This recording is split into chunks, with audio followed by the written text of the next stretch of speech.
నమస్తే, welcome to poll Telangana. Gadwal ప్రాంతాన్ని గబ్బు పట్టించింది కాంగ్రెస్ పార్టీ కాదా అని ప్రశ్నించారు సీఎం కేసీఆర్. ఉమ్మడి రాష్ట్రంలో వాల్మీకి, బోయిలకు మాజీ సీఎం నీలం సంజీవరెడ్డి అన్యాయం చేశారని మండిపడ్డారు. ముఖ్యమంత్రి కేసీఆర్ కు దమ్ముంటే కొడంగల్లో పోటీ చేయాలని పీసీసీ చీఫ్ రేవంత్ రెడ్డి సవాల్ విసిరారు. బీఆర్ఎస్ నేతల మాటలను నమ్మి మరోసారి మోసపోవద్దని జగ్గారెడ్డి సూచించారు. కాంగ్రెస్ పార్టీ అధికారంలోకి వస్తుందని సిపిఐ తెలంగాణ కార్యదర్శి కూనంనేని సాంబశివరావు ధీమా వ్యక్తం చేశారు. ఇవాళకి 7-8 ఏళ్ళ అసెంబ్లీలో ఒక్కసారికి 2 సార్లు తీర్మానం చేసి పంపించినాం. ఈ మోడీ ప్రభుత్వానికి సీమ గుట్టినట్టు కూడా లేదు. ఇక ముందటికి బహుశా యుద్ధం చేయవలసి వస్తుందేమో. దీన్ని జడగొట్టినోడేవాడు ఆంధ్రప్రదేశ్ రాష్ట్ర మొదటి ముఖ్యమంత్రి నీలం సంజీవరెడ్డి ఈ వాల్మీకి బోయల కొప్ప ఊచుకున్నాడు.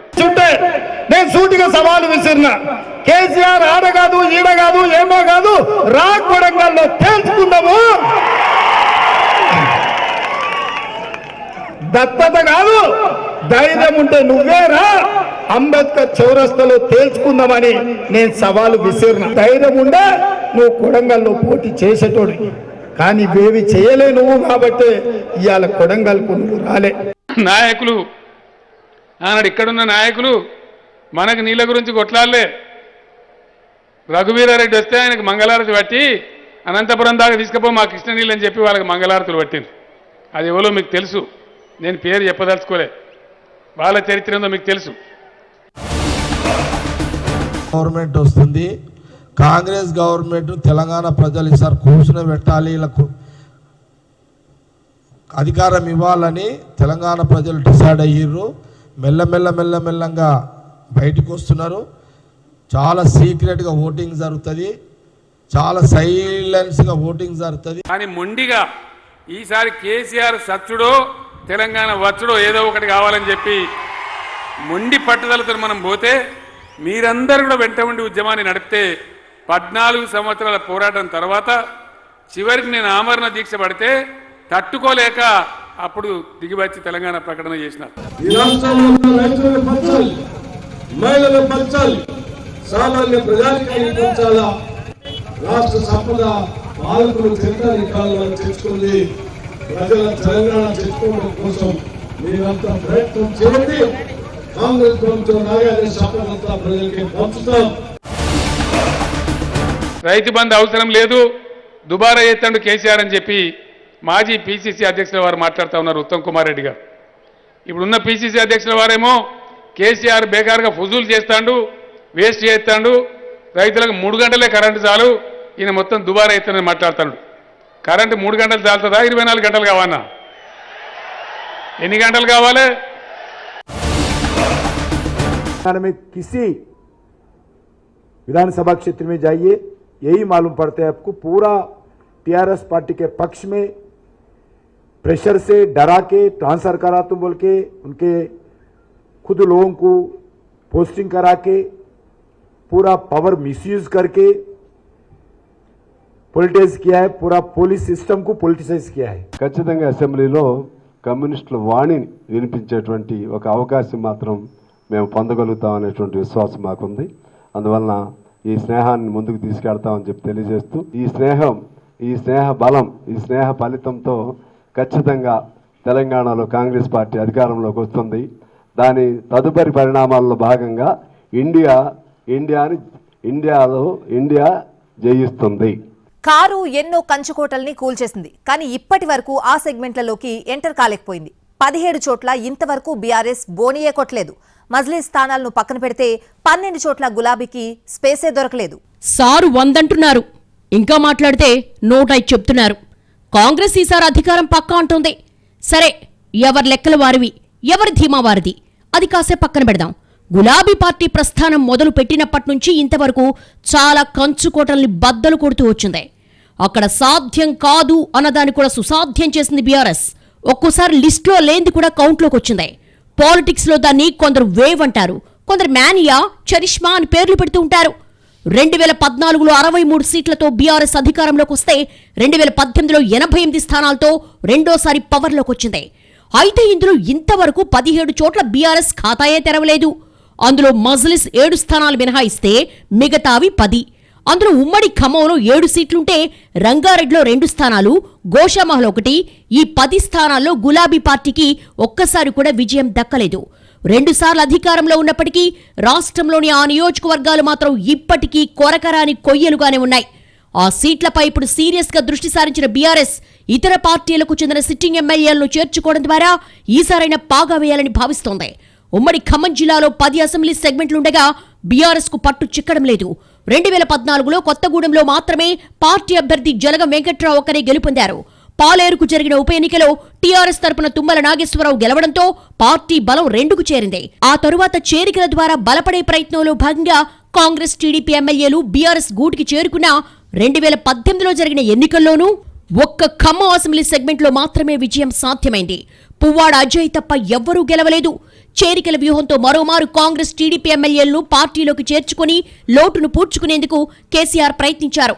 అయితే చేరికల వ్యూహం వికటించి ప్రస్తుత ఎన్నికల నేపథ్యంలో మాజీ మంత్రి తుమ్మల నాగేశ్వరరావుతో పాటు మాజీ ఎంపీ పొంగులేటి శ్రీనివాసరెడ్డి, మాజీ ఎమ్మెల్యేలు కోరం కనకయ్య, తాటి వెంకటేశ్వర్లు, సాయం వెంకటేశ్వర్లు కాంగ్రెస్ పార్టీలో చేరారు. వీటితో పాటు హైదరాబాద్ పాత బస్తీలో, రంగారెడ్డి జిల్లాలోని ఎల్బీ నగర్, మహేశ్వరం నియోజకవర్గాల్లోనూ బీఆర్ఎస్ జెండా పాతలేకపోయింది. పాత బస్తీలో 7 అసెంబ్లీ సెగ్మెంట్లలోనూ గులాబీ జెండా లేదు. మజ్లిస్ పార్టీ ఎమ్మెల్యేలు ప్రాతినిధ్యం వహిస్తున్న ఆయా సెగ్మెంట్లలో బీఆర్ఎస్ స్నేహపూర్వక పోటీ పేరుతో నామమాత్రంగా కంటెస్ట్ చేస్తోంది. ఇక ఉమ్మడి రంగారెడ్డి జిల్లాలోని మహేశ్వరం, ఎల్బీ నగర్ స్థానాల్లోనూ బీఆర్ఎస్ ఒక్కసారి కూడా విజయం సాధించలేకపోయింది. ఈ 2 స్థానాల్లోనూ ఇతర పార్టీల నుంచి గెలిచిన వారు ఆ తర్వాత గులాబీ తీర్థం పుచ్చేసుకున్నారు.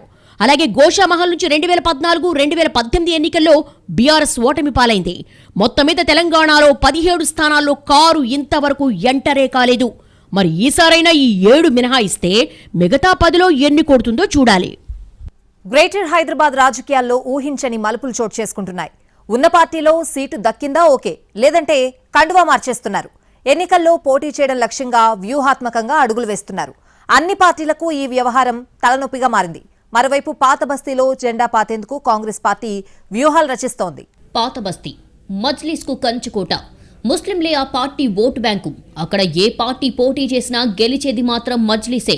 అలాంటి చోట పాగా వేసేందుకు కాంగ్రెస్ కసరత్తు చేస్తోంది. మజ్లిస్, బీఆర్ఎస్ బంధాన్ని వ్యతిరేకిస్తున్న ముస్లింలు ప్రత్యామ్నాయంగా కాంగ్రెస్ వైపు ఆసక్తి చూపుతున్నారు. మజ్లిస్ ప్రాతినిధ్యం వహించే 7 సీట్లలో కనీసం 4 దక్కించుకోవాలని వ్యూహాలు అమలు చేస్తోంది. యాకుత్పుర, చార్మినార్, బహదూర్పుర, నాంపల్లి సెగ్మెంట్లలో కాంగ్రెస్ జెండా ఎగరవేయాలని కాంగ్రెస్ నేతలు నిర్ణయించారు. ప్రస్తుతం ఆయా స్థానాలపైనే ఫోకస్ చేసింది హస్తం పార్టీ. మజ్లిస్లో ఇంటిపోరు, ప్రభుత్వంపై ప్రజల్లో పెరిగిన వ్యతిరేకతను అనుకూలంగా మార్చుకునేందుకు హస్తం నేతలు ప్రయత్నాలు మొదలుపెట్టారు. పాత బస్తీలో 3 నుంచి 4 సీట్లు గెలిస్తే విజయం తమదేనన్న ధీమాలో ఉంది కాంగ్రెస్ పార్టీ. యాకుత్పుర, చార్మినార్, బహదూర్పుర, నాంపల్లిలో మజ్లిస్కు చెక్ పెట్టాలని వ్యూహాలు సిద్ధం చేస్తోంది. మజ్లిస్లోని అసమ్మతి నేతలను తమ వైపు తిప్పుకునేందుకు ప్రయత్నిస్తోంది. స్థానికంగా మజ్లిస్ పార్టీలో చురుగ్గా ఉండే నేతలను, కీలకమైన వారిని పార్టీలో చేర్చుకునేందుకు మంతనాలు సాగిస్తోంది. మజ్లిస్లోని ముఖ్య నేతలు కాంగ్రెస్లోకి వస్తే వారికే టికెట్ ఇచ్చేందుకు కూడా సిద్ధంగా ఉంది. ఓల్డ్ సిటీలో ఇప్పటి వరకు ముస్లింలు మజ్లిస్కు సపోర్టుగా నిలవడగా ఆ పార్టీ బీఆర్ఎస్ తో దోస్తీ చేయడం కొందరు మైనారిటీలకు మింగుడు పడడం లేదు. పైగా విద్యావంతులు, వ్యాపారులు, యువకులు మజ్లిస్ పై కొంత అసంతృప్తితో ఉన్నట్లు చెబుతున్నారు. బీఆర్ఎస్ ప్రభుత్వంపై వ్యతిరేకత ఉన్నవారంతా మజ్లిస్ కు ఓట్లు వేస్తే అది మళ్లీ గులాబీ పార్టీకే లాభం చేకూర్చుతుందన్న భావనలో ఉన్నారు. అందుకు ముస్లిం ఓట్లు చీలకూడదని భావిస్తున్నారు. బీఆర్ఎస్, మజ్లిస్, కొన్ని సందర్భాల్లో బీజేపీ, మజ్లిస్ల మధ్య అవగాహనపైన చైతన్యం కలిగిన మైనారిటీలు గమనిస్తున్నారు. ఓల్డ్ సిటీలో కాంగ్రెస్ సానుభూతి పరులు ఉన్నా వారిని సరిగ్గా వినియోగించుకోలేదని వెల్లడయ్యింది. మైనారిటీల ప్రయోజనాలను కాపాడే బలమైన పార్టీ కాంగ్రెస్ అనే వాదన కూడా పాత బస్తీ వర్గాల్లో వినిపిస్తుంది. ఏళ్ల తరబడి మజ్లిస్కు ఓటు వేస్తున్నా తమ ప్రాంతం అభివృద్ధికి నోచుకోకపోవడాన్ని మైనారిటీలు తప్పుబడుతున్నారు. Charminar MLA, Majlis party senior నేత ముంతాజ్ ఖాన్ కాంగ్రెస్ నేతలతో మంతనాలు సాగిస్తున్నారు. ఎంఐఎం నుంచి ఆయనకు చార్మినార్ టికెట్ వచ్చే అవకాశం లేదు. దీంతో ముంతాజ్ ఖాన్ పార్టీ మారాలని ఆలోచిస్తున్నట్లు తెలుస్తోంది. తనకు, తన కొడుకు ఇంతియాజ్ ఖాన్ కు టికెట్లు ఇవ్వాలని ముంతాజ్ ఖాన్ కాంగ్రెస్ నేతల్ని కోరుతున్నట్లు సమాచారం. దీనికి కాంగ్రెస్ నుంచి కూడా సానుకూల స్పందన వస్తున్నట్లు తెలుస్తోంది. ముంతాజ్ ఖాన్ కాంగ్రెస్ లో చేరితే ఆయనకు చార్మినార్, ఆయన కొడుకు ఇంతియాజ్ కు యాకుత్పురా నుంచి పోటీకి అవకాశం కల్పిస్తామని కాంగ్రెస్ భరోసా ఇస్తున్నట్లు సమాచారం. ముంతాజ్ ఖాన్ ఎంఐఎం పార్టీలో చాలా సీనియర్ నేత. గతంలో పార్టీ టికెట్ ఇవ్వకపోవడంతో సలావుద్దీన్ ఓవైసీని ఢీకొట్టిన నేతగా ఈయనకు పేరుంది. మజ్లిస్తో అమానుల్లా ఖాన్ విభేదించి ఎంబీటీ పార్టీని ఏర్పాటు చేయడంతో ఆయనకు మద్దతుగా ముంతాజ్ ఉన్నారు. 1994లో ముంతాజ్ ఖాన్ యాకుత్పురా నుంచి ఎంబీటీ తరపున పోటీ చేసి గెలిచారు. ఆ తర్వాత మళ్లీ మజ్లిస్లో చేరారు. 5 సార్లు యాకుత్పురా, చార్మినార్ నుంచి ఎమ్మెల్యేగా గెలిచారు. ఈసారి మజ్లిస్ పార్టీ తన సీనియారిటీని గౌరవించడం లేదనే అసంతృప్తితో ముంతాజ్ ఖాన్ ఉన్నారు. ఆయన కాంగ్రెస్లో చేరితే పాత బస్తీ రాజకీయాల్లో కీలక మార్పు చోటు చేసుకోవడం ఖాయం. ముంతాజ్ ఖాన్ పార్టీ మారితే ఆ సీటును మజ్లిస్ గెలుచుకోవడం అంత ఈజీ కాదన్నది కాదనలేని సత్యం. ఇటు నాంపల్లిలోనూ కాంగ్రెస్ ఈసారి తగ్గేదే లేదంటోంది. ఓటరు జాబితాలో నమోదు చేసుకున్న తర్వాత పోలింగ్ కేంద్రాలకు వెళ్లాలంటే బద్దకిస్తున్నారు. పోలింగ్ రోజు ప్రభుత్వం హాలిడే ఉండడంతో ఎంచక్కా విహారయాత్రలకు వెళ్తున్నారు. సాఫ్ట్వేర్ ఉద్యోగులైతే ఇళ్ల నుంచి బయటకు కూడా అడుగుపెట్టరు. ఈ కారణంగా మన దేశంలో ఎప్పుడూ 70 నుంచి 80% ఓటింగ్ నమోదు కావడం లేదు. విదేశాల్లో 94% పైగా పోలింగ్ నమోదవుతోంది. పాశ్చాత్య దేశాల్లో ఉన్న చట్టాలను ఇక్కడ అమలు చేయాలన్న డిమాండ్లు మొదలయ్యాయా? ప్రజాస్వామ్య దేశాల్లో ఓటు వేయడం మన హక్కు. ఓటింగ్ శాతం పెంచేందుకు ఎన్నికల సంఘం కృషి చేస్తోంది. ప్రతి ఒక్కరూ ఓటు వేయాలని విస్తృత ప్రచారం నిర్వహిస్తోంది. కొన్ని దేశాల్లో ఓటు వేయకపోతే కఠిన చర్యలు ఉంటాయి. ఒక్కసారి ఓటు హక్కు వినియోగించుకోకపోయినా జరిమానా విధిస్తారు. ఇందులో మన పార్టీ, ప్రతిపక్ష పార్టీ అన్న తేడాలు ఉండవు. సామాన్యుడి నుంచి కరోడుపతి వరకు అందరిపైన యాక్షన్ ఉంటుంది. ఎవరైనా ప్రభుత్వ నిబంధనలకు అనుగుణంగా నడుచుకోవాల్సిందే. లేదంటే ఓటర్ జాబితా నుంచే పేరు తొలగించేస్తారు. ఎన్నికలనేవి ప్రగతికి బాటలు వేస్తాయి. మంచి ప్రభుత్వం రావడానికి దోహదపడతాయి. అందుకే 5 ఏళ్లకోసారి ఎన్నికలు నిర్వహిస్తోంది. అయితే చాలా ప్రాంతాల్లో అర్హులైన అనేక మంది వివిధ కారణాలతో ఓటు హక్కును వినియోగించుకోవడం లేదు. అర్హులైన ప్రతి ఓటర్ ఓటు హక్కును వినియోగించుకునేలా ఓటు వేయడం తప్పనిసరి చేయాలి. ఇతర దేశాల తరహా ప్రత్యేక చట్టాలను తీసుకురావాలి. బెల్జియంలో ఓటర్ జాబితాలో పేరుండి వరుసగా 4 సార్లు ఓటు వేయకపోతే మరో 10 ఏళ్ల వరకు ఓటు హక్కును కోల్పోతారు. మొదటిసారి ఓటు వేయకుంటే 4,000, రెండోసారైతే 10,000 జరిమానా విధిస్తారు. పైగా ప్రభుత్వ పరంగా ఉద్యోగ అవకాశాలు కోల్పోవలసి వస్తుంది. ఎన్నికలు జరిగిన వారం రోజుల్లో సంబంధిత ఓటర్లపై చర్యలు తీసుకుంటారు. అందుకే ఇక్కడ జరిగే ఎన్నికల్లో దాదాపు 96% వరకు పోలింగ్ నమోదవుతుంది. ఆస్ట్రేలియాలో ఓటుకు అర్హులైన పౌరులందరూ ఓటు వేయాల్సిందే. ఓటర్ జాబితాలో పేరు నమోదు చేసుకునే బాధ్యత అధికారులదే. ఎన్నికల రోజు పోలింగ్ కేంద్రానికి తప్పనిసరిగా వెళ్లి ఓటు హక్కును వినియోగించుకోవాల్సిన బాధ్యత ఓటర్దే. ఓటు వేయకపోతే ఎన్నికలు జరిగిన వారం రోజుల్లో జరిమానా చెల్లించాల్సి ఉంటుంది. దీంతో ఇక్కడ 98% పోలింగ్ అవుతోంది. అభివృద్ధికి మారుపేరైన సింగపూర్లో అర్హులైన ప్రజలు ఓటు వేయడం తప్పనిసరి చేసింది ప్రభుత్వం. ఓటు వేయకపోతే ఓటర్ జాబితా నుంచి పేరును తొలగిస్తారు. ఓటు వేయకపోవడానికి కారణాలను పూర్తి ఆధారాలతో పెద్దల సంతకంతో తిరిగి అధికారులకు అందించాలి. ఆ తర్వాతే పౌరుడి ఓటు హక్కును పునరుద్ధరిస్తారు. ఈ దేశంలో 92% పైగా పోలింగ్ దాటుతుంది. గ్రీస్లో ఓటు వేయకపోతే డ్రైవింగ్ లైసెన్స్, పాస్పోర్ట్ ఇవ్వరు. ఓటు వేయకపోవడానికి బలమైన కారణాలను చూపితే తప్ప తిరిగి వాటిని పునరుద్ధరించరు. ఇతర సౌకర్యాలపైన ఆంక్షలు విధిస్తారు. అందుకే ఈ దేశంలో నిర్వహించే ఎన్నికల్లో 94% పోలింగ్ నమోదవుతుంది. బొలివియా ఓటు వేసిన వారికి గుర్తింపుగా ఒక కార్డు ఇస్తారు. ఆ కార్డు ఉన్నవారికే ప్రభుత్వపరమైన సౌకర్యాలు అందిస్తారు. వంటింటి సరుకులు, విద్యుత్, తాగునీరు తదితర సదుపాయాలను పొందాలంటే ఓటు వేసిన సమయంలో ఇచ్చే గుర్తింపు కార్డును చూపాల్సి ఉంటుంది. ఓటు వేయని ప్రభుత్వ ఉద్యోగుల వేతనం నిలిపివేస్తారు. ఇంత కఠిన నిబంధనలు ఉండడంతో ఇక్కడ పోలింగ్ శాతం 95కు పైగా నమోదవుతుంది. రాగం ఒక్కటే, పార్టీలు వేరు. తాళం ఒక్కటే, జెండాలు వేరు. డీజే అయినా బాజే అయినా ఒకటే కంపోజిషన్. ఈసారి ఎన్నికల్లో పాటకు ఒకటే టెంప్లెట్. కీర్తించడానికి అదే, చీల్చి చెండాడడానికి అదే. తెలంగాణ ఎన్నికల సమరాంగణంలో పాటకు ప్రత్యేకత ఉంది. అందున టీఆర్ఎస్ ప్రస్థానం మొదలైనప్పటి నుంచి పాటకు, ఎలక్షన్కు విడదీయరాని అనుబంధం ఏర్పడింది. ఉద్యమంలో ఊబికి వచ్చిన పాట ఎలక్షన్లో కెరటమై ఎగిసిపడింది. ఆనాటి పరిస్థితులను, రాజకీయ పరిణామాలను అప్పటికప్పుడు కైగట్టిన పాట జనాన్ని తట్టిలేపింది. గజ్జెకట్టి గొంగడి భుజాన వేసి ఆడుతుంటే ఆ ఊపే వేరు. తెలంగాణ ఏర్పాటు తర్వాత పాటలన్నీ కాలదోషం పట్టిపోయాయి. సర్వకాల సర్వావస్థల యందు పనికొచ్చే పాటే లేకుండా పోయిందే. ఉన్న గేయాలన్నీ తెలంగాణ బాధలు, కష్టాలు, కన్నీళ్లకు సంబంధించినవే. ఇప్పుడవి పాడితే అసందర్భమే, పైగా అన్వయం కూడా కావు. కొన్ని వందల పాటలు పనికి రాకుండా పోయాయి. అడపాదడపా కొత్తవి రాసి పాడినా అవన్నీ సర్కారు వారి పాటలుగానే మిగిలిపోయాయి. ప్రత్యేక రాష్ట్ర ఏర్పాటు వరకు రసమై గోరేటి వెంకన్న, గద్దర్ లాంటి వాళ్లు పాటకు రెక్క తొడిగి ఎగరేశారు.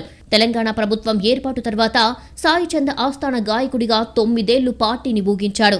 సాయి హఠాన్మరణంతో ప్రభుత్వ పాటకు లోటు కొట్టొచ్చినట్టు కనబడింది. కొద్ది రోజుల తర్వాత ఏపూరి సోమన్న గులాబీ దళానికి శృతి కలిపాడు. సరిగ్గా ఎలక్షన్ టైంకి ఒక గొంతు దొరికింది అధికార పార్టీకి. మధుప్రియ ఆ పాటకు తోడయింది.